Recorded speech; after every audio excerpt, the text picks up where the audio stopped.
अस्सलाम वालेकुम। आज मैं आपको चने की दाल मसालेदार भुनी हुई बनाने का तरीका बताऊंगी। इसके लिए मुझे प्याज, लहसुन, टमाटर और अदरक की ज़रूरत है। हल्दी, नमक, गरम मसाला, सुरख मिर्च और हरा धनिया, हरी मिर्च भी। अब मैंने आधा कप इसमें ऑयल का डाल दिया है। मैंने हरा लहसुन इस्तेमाल किया इसमें सूखा हुआ नहीं किया। ये देखें आपको हरा। अब मैं इसमें मैंने हरा लहसुन इस्तेमाल किया है क्योंकि इसका टेस्ट और अच्छा होता है। अब मैं अदरक का पेस्ट डाल रही हूँ इसमें। अब मैं इसको भूनती जाऊंगी। ये लाइट ब्राउन हो जाएगा तो फिर मैं इसमें नमक मिर्च डालूंगी।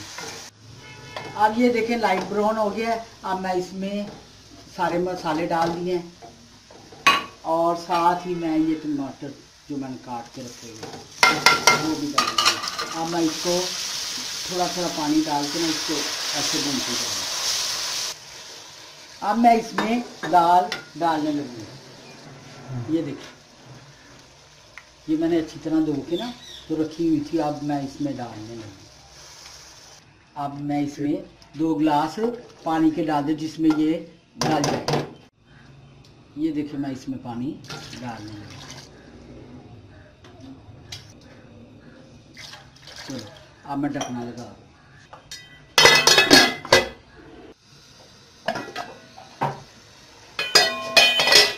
ये देखिए अब दाल गल चुकी है। अब मैं ना इसको आस्ता आस्ता थोड़ा थोड़ा भून लूँगी। भून के फिर ये घी छोड़ देगा तो फिर ये देखिए हमारी दाल अब बिल्कुल तैयार हो चुकी है गल के। ये देखो इसने भी छोड़ दिया है। अब ये मसालेदार चटपटी दाल बिल्कुल तैयार हो चुकी है। अब मैं एक नई डिश के साथ फिर दोबारा हाजिर होंगी। अल्लाह हाफिज़।